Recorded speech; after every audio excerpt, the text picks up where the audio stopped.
saudara kita itu karena dia memang berpemahaman bahwa ruku itu kalau kita dapat ruku kita dapat satu rakaat. Sayangnya, Bismillahirrahmanirrahim.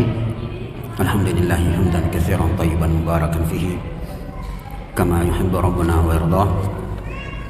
Wassalatu wassalamu ala man la nabiyya ba'da wa ala alihi wa sahbihi wa man wala. Yaqulu rabbuna jalla jalaluhu wa taqaddasat asma'uhu fi kitabil karim wa huwa asdaqul qailin ba'da a'udzu billahi minasy syaithanir rajim. Ya ayyuhalladzina amanu taqullaha haqqa tuqatih wa la tamutunna illa wa antum muslimun. Allahumma shalli ala Muhammadin wa ala alihi wa sahbihi wa sallam.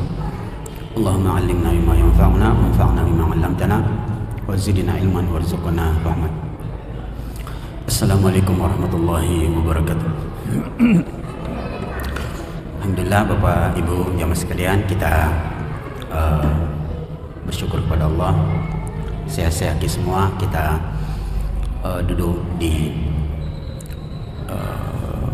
masjid kita ini setelah melaksanakan salat maghrib. Kita berharap semoga salat kita diterima oleh Allah Subhanahu wa taala, dan mudah-mudahan apa yang disampaikan oleh Rasulullah sallallahu alaihi wasallam bahwa duduk setelah salat, menantikan waktu salat itu mendapatkan pahala seperti orang yang berdiri melaksanakan salat, kata Rasulullah sallallahu alaihi wasallam. Bapak Ibu jamaah sekalian, saya mohon izin untuk malam ini kita membahas satu ayat dalam Al-Quran yang mungkin merupakan pengulangan, tapi tentu mengulang ayat-ayat Al-Quran adalah sesuatu yang sangat baik, karena isi Al-Quran juga sebenarnya isinya itu pengulangan. Orang Padang bilang lancar kaji karena diulang. Sesuatu itu akan semakin lancar jika selalu diulang. Maka saya mohon izin dan minta maaf kalau ada hal yang berulang, tetapi saya melihat ada urgensi yang perlu kita sampaikan dan kita pelajari bersama. Ayat di surah Al-Maidah ayat 6, Allah Subhanahu wa taala berfirman, ya ayyuhalladzina amanu idza qumtum ilas salati faghsilu wujuhakum wa aydiyakum ilal marafiqi, sampai akhir ayat. Ayatnya cukup panjang. Saya ambil yang potongannya di ayat ya ayyuhalladzina amanu, wahai orang-orang yang beriman, jika kalian berdiri untuk salat. Lanjutannya sedikit, faghsilu wujuhakum, cucilah wajahmu, kemudian tanganmu sampai siku, kemudian wamsahu bi ru'usikum, usaplah telingamu, wa arjulakum ilal ka'bain, kemudian tangan kaki sampai menyentuh mata kaki, wa in kuntum junuban fatahharu, kalau kalian berada dalam keadaan junub maka bertaharalah, sampai akhir ayat. Yang pertama, penjelasan ulama tafsir bahwa ketika ayat ini turun, Rasulullah sallallahu alaihi wasallam menyangka bahwa ayat ini memberikan penegasan kalau setiap aktivitas kita itu harus selalu berada dalam keadaan suci, dalam keadaan bertaharah. Dan itu dibuktikan bahwa Rasulullah sendiri itu memang seluruh keadaannya selalu bersuci. Disebutkan oleh Aisyah radhiyallahu anha dalam sebuah hadis, beliau menceritakan bahwa suatu saat ja'a rajulun ila baitin Nabi sallallahu alaihi wasallam, seseorang dari kalangan sahabat datang ke rumah Rasulullah, kemudian mengucapkan salam. Sahabat itu mengatakan assalamualaikum. Aisyah yang berada di samping Nabi sallallahu alaihi wasallam melihat Rasulullah tidak langsung menjawab, melainkan merong ngale jenis sambayang. Rasulullah ketika mendengarkan salam dari luar, beliau pergi berwudu dulu, Kemudian beliau menjawab salam. Singkat cerita, setelah tamu itu masuk dan ngobrol beberapa waktu, orang itu pulang. Lalu Aisyah bertanya, "Ya Rasulullah, araka la taruddus salam?" Aku melihat engkau tidak menjawab salam orang tadi hatta tatawadda, sampai engkau berwudu. Apa jawaban Rasulullah? Beliau mengatakan, "Inni la akrahu an adhkura smallahi." Saya tidak suka, artinya kurang enak saya rasa menyebut nama Allah, wa ana ghairu tahir, atau kama qala sallallahu, dan saya tidak berada dalam keadaan suci. Jadi coba lihat, menjawab salam saja Rasulullah itu tidak suka sampai beliau berada dalam keadaan suci, dan ternyata itu berat. Jadi nanti Pak, Ibu, mungkin pernah ada ustadz kita di khutbah Jumat atau di ceramah yang pernah menyampaikan salah satu adab makan yang disampaikan oleh Imam Al-Ghazali. Imam Al-Ghazali dalam Ihya Ulumuddin, satu bab itu beliau mengatakan bahwa salah satu adab makan adalah berwudu dulu sebelum makan. Jadi itu kemungkinan besar mengambil contoh dari kejadian tadi, sekalipun tentu tidak tidak sampai wajib begitu, berwudu dulu baru pergi makan. Saya kira orang-orang tua kita pernah dapatkan itu dari pak kiai kita zaman dulu. Alhasil itu keadaannya, tetapi kemudian ternyata ayat itu justru menjelaskan bahwa nanti mau sholat baru kaum muslimin kita ini diwajibkan untuk berwudu. Pembahasan tentang wudu kita kesampingkan. Saya mau di awal ayat supaya mudah-mudahan ada yang bisa kita dapatkan sekalipun bentuk pengulangan. Yang pertama, Allah mengatakan, wahai orang-orang yang beriman, idza qumtum ilas salati, kalau engkau ingin berdiri untuk salat. Dari sini ketika Allah mengatakan kalau kalian ingin berdiri untuk salat, kata para ulama memberikan penjelasan bahwa rukun salat itu yang paling pertama adalah berdiri. Itu rukun yang berhubungan dengan gerakan. Yang kedua, saya sebutkan dua rukun yang sangat penting setelah berdiri berhubungan dengan salat adalah takbiratul ihram.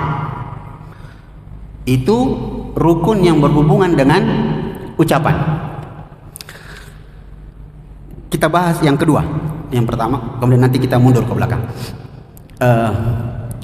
Minta maaf Bapak, saya biasa mendapati saudara-saudara kita di beberapa masjid kalau masuk ke shaf dalam keadaan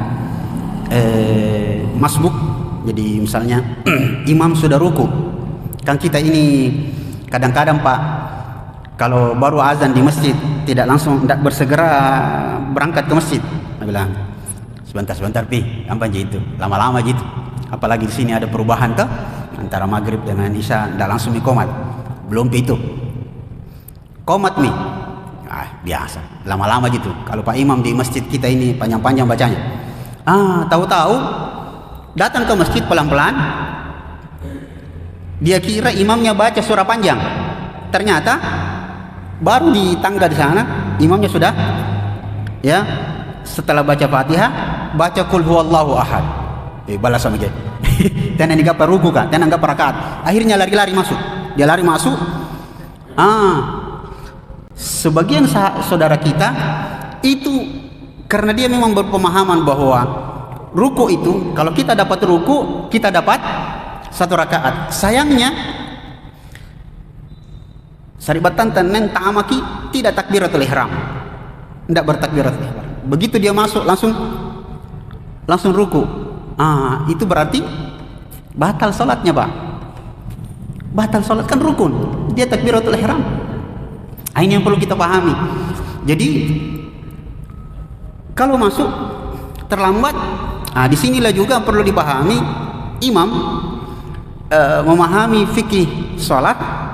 Kalau dia baru di rakaat pertama, ya, dan dia ruku, ketika ruku itu kan sewajarnya ruku itu hitungan 10 detik, bahkan ada yang sampai 3 sampai 4 detik, kan 3 kali saja, subhana rabbil azim, subhana rabbil azim, subhana rabbil azim, 3 sampai 5 detik. Imam kalau dia dengarkan ada orang jalannya agak cepat-cepat, suara langkah kaki, disunnahkan imam itu sedikit menunda bangkitnya, artinya dia perpanjang sedikit rukunya. Kenapa? Supaya memberikan kesempatan yang masuk ini bisa ruku dengan tenang.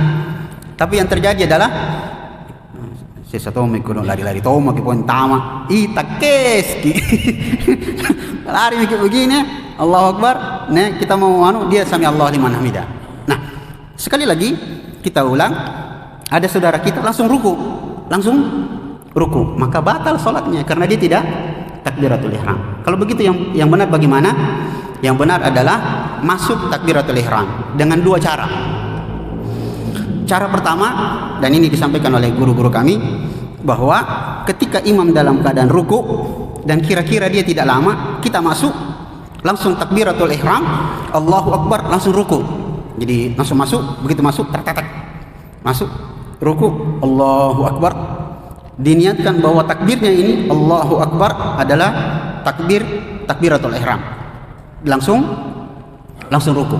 Itu sah menjadi takbiratul ihram dan dia mendapatkan 1 rakaat ketika dia mendapatkan imam ruku. Cara yang kedua, dan ini yang paling kuat, adalah masuk ke shaf, lalu takbiratul ihram Allahu Akbar, setelah itu takbir untuk ruku. Itu yang pertama. Jadi bagian pertama, ada saudara-saudara kita yang masuk tidak takbiratul ihram. Itu kalau ruku. Anehnya ada keadaan yang kedua. Punna ruku ki imanga karo-karoi. Tapi ketika imam sujud, dia tidak langsung sujud. Ada saudara-saudara kita begitu, Pak. Jadi masuk di shaf, imam sudah sujud, jamaah sujud, dia masuk berdiri dulu. Dia berdiri. Salah punna sujud kita nak tahu jangan baru mangan jeki. Ini berbahaya. Pemahaman yang keliru. Yang benar adalah sesuai sabda sallallahu alaihi wasallam, idza kabbaral imamu fakabbir. Kalau imam bertakbir, bertakbirlah. Dan itu memberikan pelajaran bahwa kalau imam sudah bilang Allahu Akbar, jangan lagi sibuk-sibuk. Allah, batal. Pernah lihat saudara gitu? Imam sudah baca Al-Fatihah, Allah, itu tidak benar. Kalau imam sudah bertakbir, bertakbirlah. Wa idza raka'a farka. Kalau imam sudah ruku, maka rukulah. Karena ada saudara-saudara kita juga tidak langsung ruku, asik menyelesaikan Al-Fatihahnya. Jadi dia sebenarnya sholat tidak mengikuti imam. Allahu Akbar, imam sudah baca Al-Fatihah, ruku, Allahu Akbar, dia menyelesaikan Al-Fatihahnya mungkin, ya. Setelah itu imam sudah bangkit, dia baru ruku. Pada saat yang sama dia mengaku bahwa dia mengikuti salat berjamaah imam, padahal tidak sama sekali. Ada saudara kita begitu. Nah, fa idza sajudu fasjudu. Kalau imam sujud, maka sujudlah. Saudara-saudara kita bilang, ada deh. Sebentar pilih, bangkit. Sekalinya ternyata rakaat terakhir, akhirnya dia duduk. Padahal yang paling baik dan paling sempurna adalah jika imam dalam keadaan sujud, sekalipun itu mungkin adalah sujud terakhir, maka sujudlah. Kenapa? Ulama kita menerangkan bahwa la'allaka, jangan-jangan sujud itu yang ketika engkau sujud, itulah sujud terakhirmu dan kau mati dengannya. Jadi kalau imam sujud, sujudlah, karena boleh jadi ya itu adalah sujud terakhir kita. Maka sekali lagi ikuti imam. Keadaan yang ketiga, Bapak serta saudara sekalian, adalah ada makmum mirip yang tadi, dia tidak mengikuti imam. dia terus menyelesaikan dulu Fatihahnya, surahnya, kemudian dia ruku dan seterusnya. Yang paling parah ketika sujud. Ada saudara-saudara kita, terutama di sujud terakhir. Imam sudah bangkit pada sujud terakhir, dia masih asik. Apa itu sujud? Dia kira-kira dia baca doa. Iya. Ini tidak benar. Itu artinya dia tidak mengikuti imam. Ini yang perlu kita pahami. Mengikuti salat imam, salat bersama imam artinya mengikutinya. Rasulullah mengatakan innama ju'ilal imamu liyutamma bih. Imam itu dijadikan imam di depan supaya diikuti. Tapi saribatan tak pernah. Ini sujud terakhir. Kemudian dia juga sujud, imam bangkit, Allahu Akbar, dia masih lama di situ dan hitungannya bukan hitungan 2-3 detik. Sampai 10 detik, hampir misalam. Kira-kira, karena saya sering dapati seperti itu dan sudah saya pernah ingatkan beberapa orang itu, tenan nakama sebenarnya pernah sembahyang itu, napoi kamu nake pangisenganku, susah mau diapa? Ya na bilang orang Bugis, ya di tempat dapat. Masalahnya ini masalah sholat, ada yang diikuti. Jadi dia sujud terakhir lama, bapak, ibu. Kadang-kadang kita ini sering memahami hadis atau teks secara tekstual, kadang-kadang juga secara kontekstual, tetapi menurut pemahaman kita bahwa Rasulullah, kita dengarkan hadisnya, kita maaf Pak, sedikit belok-belok. Rasulullah SAW mengatakan, aqrabu ma yakunu bainal abdi wa rabbih halas sujud. Sungguh keadaan yang paling dekat antara hamba dengan Allah adalah ketika dia sujud. Lanjutan hadisnya, falyatakhayyar minad du'a, maka dia hendaklah memilih doa-doa. Disebutkan dalam lafaz yang lain, hendaknya dia berdoa di situ. Kalau kita perhatikan teksnya, itu artinya semua sujud, bukan sujud terakhir saja. Jadi berdoa itu ketika sujud bukan cuma di sujud terakhir, tapi di setiap sujud. Bahkan perlu kita pahami, mengkhususkan sebuah keadaan yang tidak diajarkan Nabi itu berbahaya. Itu berbahaya. Siapa yang bilang sama kita bahwa berdoa itu di sujud terakhir? Sekalipun saya pernah mendapatkan satu penjelasan Ustaz Kondang, ya tidak salah sih, cuma perlu diperhatikan baik-baik. Dia bilang begini, kenapa kita itu sujudnya lama pada sujud terakhir? Karena itu semisal dengan orang ketika sudah mau berpisah. Namanya orang mau berpisah, ya pelukannya lama-lama, salamannya diulang-ulang. Maka begitulah kita ketika sujud dilama-lamai. Hei,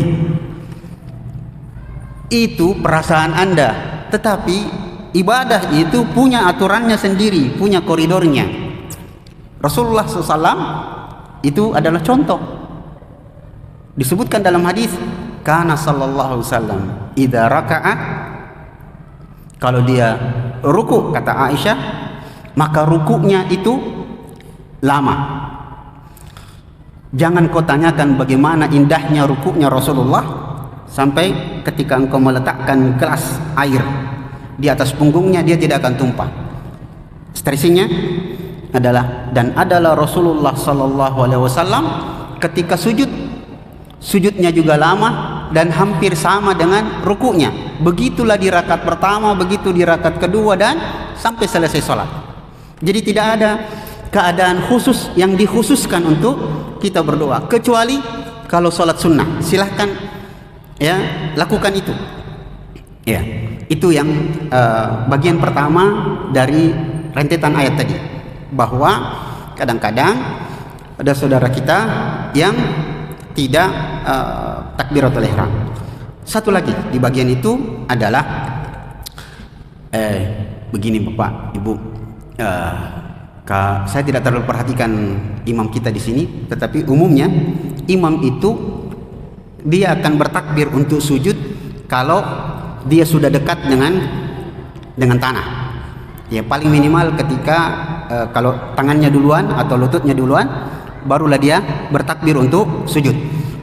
Sekalipun yang paling kuat seperti yang diriwayatkan oleh Imam Az-Zuhri, beliau mengatakan, adraktun nasa, aku mendapati manusia, maksudnya di kalangan para tabi'in, mereka itu ya tidaklah sujud kecuali imamnya sujud, dan imam itu tidak bertakbir untuk sujud kecuali jabhanya, jidatnya itu sudah sampai di tanah. Jadi jangan heran kalau imamnya itu bertakbir untuk sujud, nanti dia sudah sampai di lantai baru dia bertakbir. Sayangnya ada saudara-saudara kita tidak sabar, dia merasa salona. Apa yang terjadi? Imamnya sujud tapi belum bertakbir, dia sudah turun duluan. Berarti bahkan bisa-bisa dia ya mendahului imam. Paling minimal dia telah melakukan sebuah gerakan yang seharusnya dia tidak dilakukan. Apa itu? Minta maaf Pak, saya praktek sedikit. Jadi imam sudah sujud, tapi karena imam belum bertakbir, dia sudah siap-siap duluan. Harusnya tetap seperti ini. Nanti imam takbir, sujud, kita sujud. Tapi sayangnya ada makmum Pak dekat rumah saya. Jangan. Ini kan tidak sabar dia. Tidak sabar, dia ancang-ancang. Dan itu terjadi Pak. Itu terjadi. Nah, ini yang penting untuk kita sama-sama maklumi dan kita pahami supaya kita bisa melaksanakan ibadah ini dengan baik. Jam berapa bisa? 21 menit lagi. Mudah-mudahan 10 menit bisa selesai berikutnya. Itu bagian kedua. Kita mundur bagian pertama. Dan ini kayaknya pernah kita sampaikan. Tapi ada satu hal, tadi saya duduk di situ, saya perhatikan, ada kursi di sini dan ada yang sholat duduk. Mudah-mudahan ini bisa menjadi tambahan pengetahuan. Allah mengatakan, wahai orang-orang yang beriman, jika engkau ingin berdiri untuk sholat. Sekali lagi ayat ini memberikan peringatan bahwa rukun sholat adalah berdiri. Baik, kita bikin pertanyaan. Bolehkah sholat duduk? Bolehkah sholat duduk? Jawabannya dirinci. Sholat duduk untuk sholat sunnah mutlak boleh. Kalau melaksanakan sholat sunnah mutlak, tidak ada pengecualian bahwa boleh sholat sunnah dalam keadaan duduk. Cuma resikonya satu. Apa itu? Salatul qa'id nisfu salatil qa'im. Pahalanya orang yang sholat duduk setengah pahala dari orang yang sholat berdiri. Itu untuk sholat sunnah. Adapun sholat wajib, bolehkah sholat duduk untuk sholat wajib? Jawabannya tidak boleh, kecuali. Jadi dia rukun. Tidak boleh sholat wajib dalam keadaan duduk kecuali satu, dia berudzur. Satu saja udzur. Udzurnya ini macam-macam. Dia sakitnya dia tidak bisa berdiri, ya, maka dia boleh salat duduk. Salat sunat dan salat wajib duduk berdasarkan hadis dari sahabat yang mulia Imran bin Husain bertanya kepada Rasulullah sallallahu alaihi wasallam. Beliau mengatakan, usibtu bil bawazir, saya kena penyakit ambeien, wazir, ambeien. Saya bertanya kepada Rasulullah sallallahu alaihi wasallam, bolehkah salat duduk? Rasulullah mengatakan, sholli qa'iman, salatlah dalam keadaan berdiri, fa illam tastati fa sholli qa'idan. Kalau tidak sanggup, maka salatlah dalam keadaan duduk. Nah, sekarang bagaimana? Kita sudah sebutkan bahwa salat wajib boleh dalam keadaan duduk. Kedua, bagaimana hukumnya orang yang sanggup berdiri lama untuk urusan dunia tapi tidak sanggup berdiri lama untuk urusan akhirat? Kalau acara debat dia sanggup berdiri lama, Sikalina sambayang amempoi. Sebagian ulama mengatakan dia tidak boleh melakukan itu. Sebagian ulama mengatakan boleh, tapi dia berdosa. Sebenarnya fisiknya bisa tiba-tiba kuat untuk urusan dunia, tapi begitu urusan sholat, sawah lagi. Kami cerita anak pernah tahu mi tahu, jai ini sawah lah, jai ini sawah. Seperti itu. Kemudian bagaimana model duduk? Sholat duduk itu. Sholat duduk ada dua.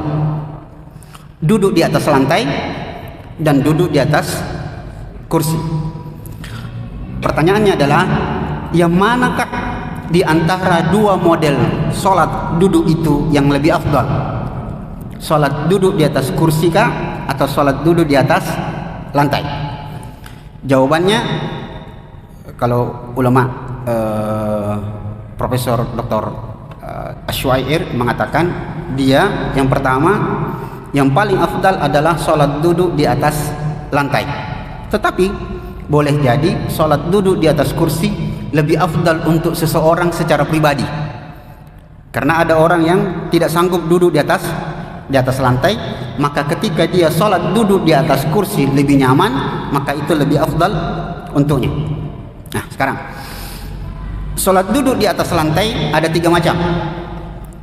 Model yang pertama adalah sholat duduk dalam keadaan duduk bersila, as-sulainka.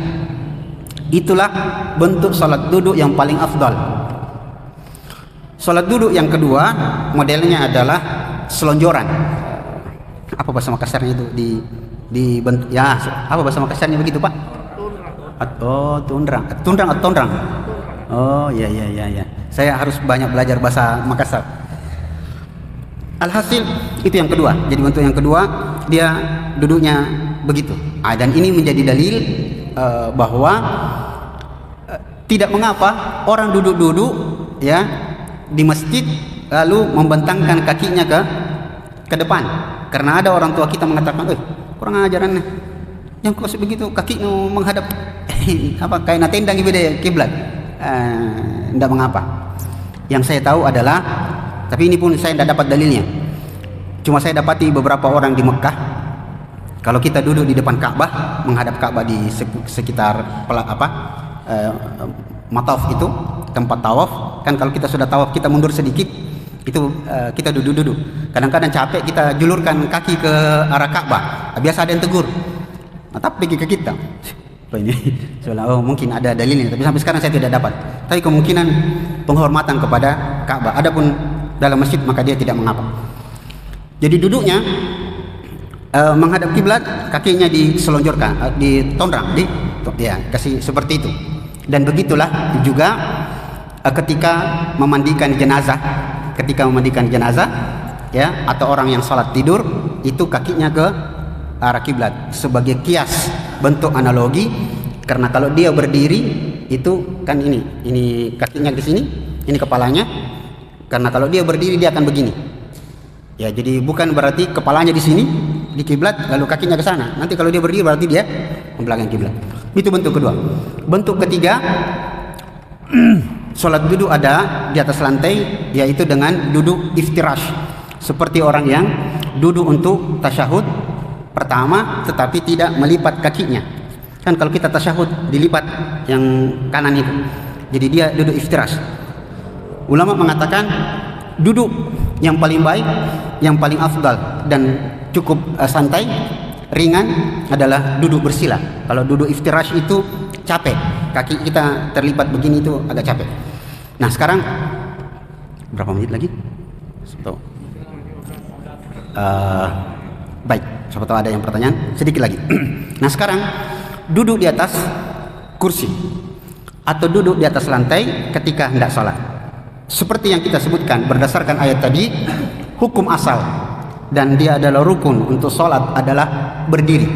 Maka yang perlu dipahami oleh kita semua yang akan sholat duduk, terutama sholat wajib, baik di atas kursi atau di atas lantai, kalau dia sanggup untuk berdiri, maka takbiratul ihram harus dilakukan dalam keadaan berdiri. Jadi misalnya bapak yang pakai kursi sudah siap-siap untuk sholat, kalau Bapak sanggup untuk berdiri sebentar ketika imam bilang Allahu Akbar takbiratul ihram, Bapak berdiri Allahu Akbar lalu duduk. Kalau memang sudah tidak sanggup untuk duduk, untuk berdiri, maka setelah takbiratul ihram berdiri Allahu Akbar, setelah itu duduk.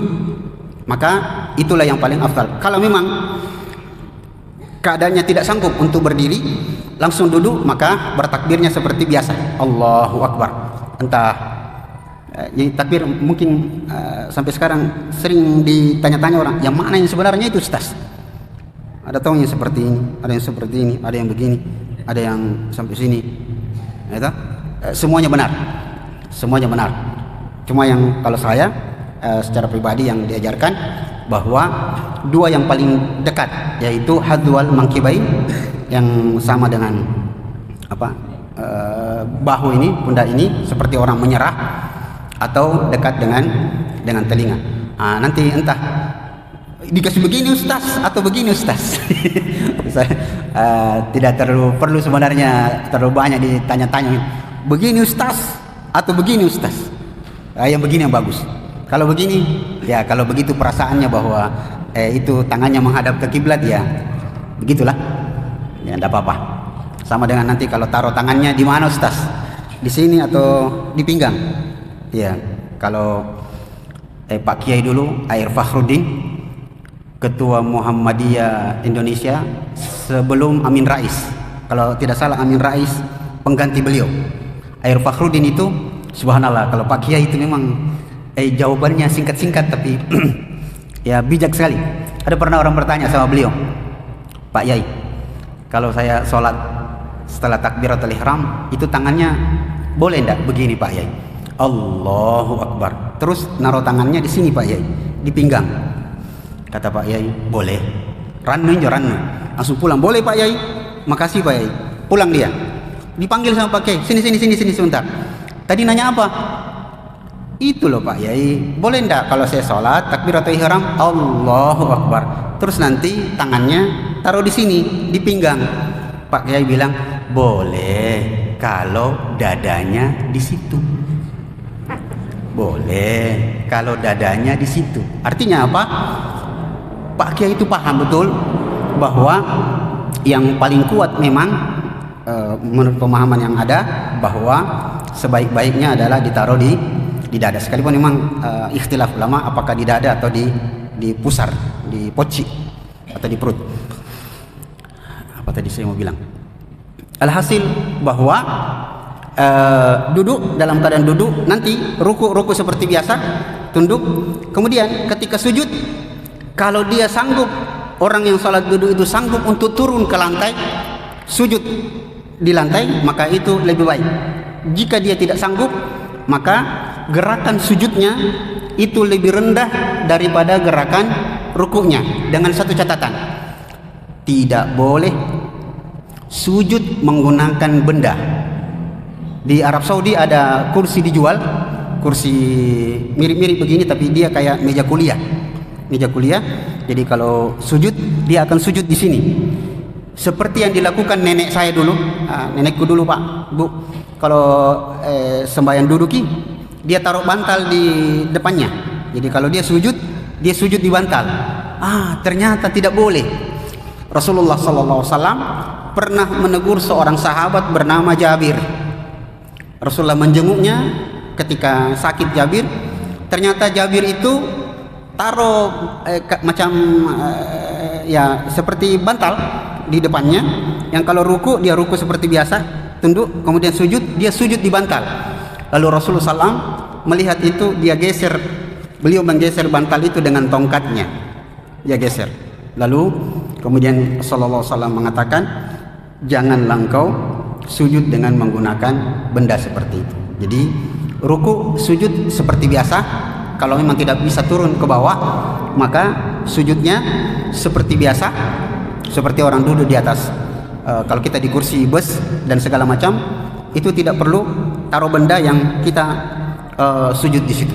Saya kira ini Bapak serta saudara sekalian, minta maaf kalau ada yang kurang, bisa kita tanya jawab. Mudah-mudahan bisa lebih jelas. Sallallahu alaihi Muhammadin wa ala alihi wa sahbihi wasallam. Assalamualaikum warahmatullahi wabarakatuh.